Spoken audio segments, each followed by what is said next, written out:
दोस्तों, नमस्कार। Welcome to my YouTube channel. तो आज हम इस वीडियो में बात करने वाले हैं हमारे फ्रीडम फाइटर नेताजी सुभाष चंद्र बोस।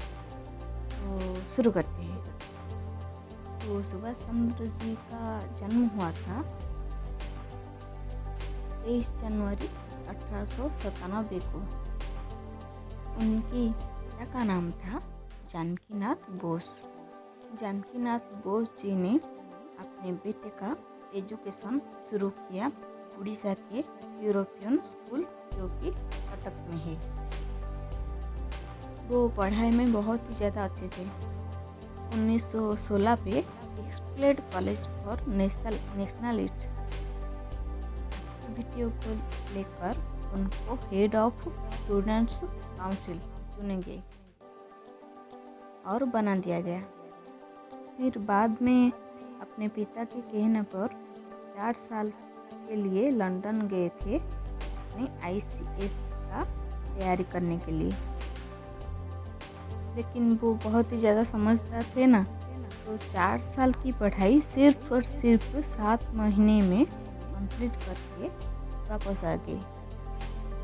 वो इंडिया का 4th इंडियन ICS रैंकर बन गए, जो सिर्फ अपने आज़ादी के लिए अपना सिविल सर्विस छोड़ दिए और रिजाइन कर दिए 1930 में। अपना जॉब छोड़ने के बाद वो आज़ादी के दौर में चले गए।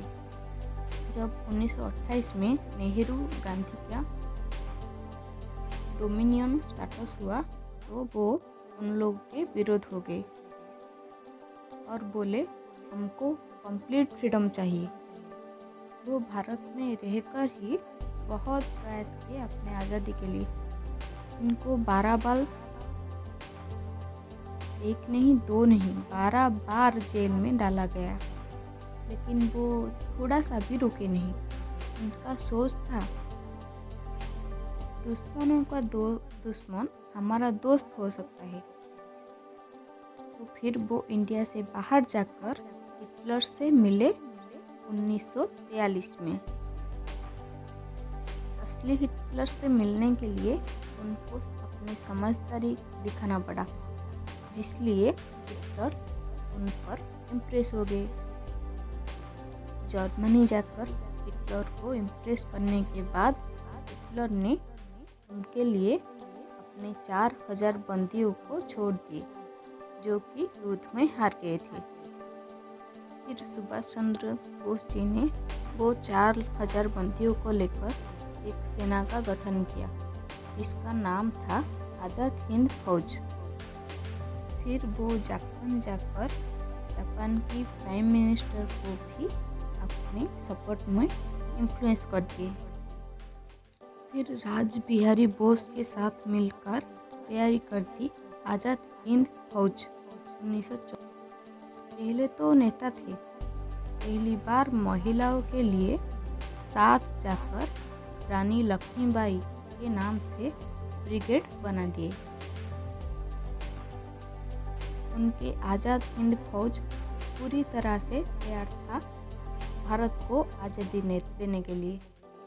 वो सिर्फ भारत में ही नहीं, भारत के बाहर जाकर भी अपने आप को, अपने देश को आज़ाद करने के लिए बहुत योजना बनाई। तो इसलिए वो बहुत बार अपने देश से बाहर जाते थे। लेकिन एक दिन एक नई योजना से वियतनाम से मॉस्को जाते वक्त ताइवान में प्लेन क्रैश का खबर आया और उनका मौत एक रहस्य बन गया। उनके 3 इम्पोर्टेंट सीनियर लीडर थे, शाहबोज हुसैन, गुरबख्श सिंह दिल्लो, के सहगल। वो अपने देश को आज़ाद करने के लिए अपने देशवासियों को बोलते थे, तुम लोग मुझे खून दो, मैं तुमको आज़ाद दूंगा।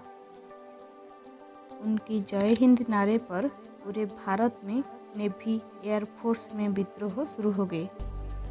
उस वक्त भारत में ब्रिटेन आर्मी थे सिर्फ 40,000, लेकिन इंडियन सोल्जर थे 25 लाख, सिर्फ सुभाष चंद्र बोस जी के बदौलत। फिर ब्रिटेन में घोषणा कर दी भारत को आज़ादी कर देने के लिए। तो इस तरह से सुभाष चंद्र बोस जी ने हमारे देश को आज़ादी करने के लिए बहुत ही ज़्यादा प्रयास किए, लेकिन दुख की बात ये है कि उनकी मौत हमारे लिए एक रहस्य बनकर रह गया। तो फिर मैं आपको मिलती हूँ अपने नेक्स्ट वीडियो में। तो बाय, प्लीज़ सब्सक्राइब।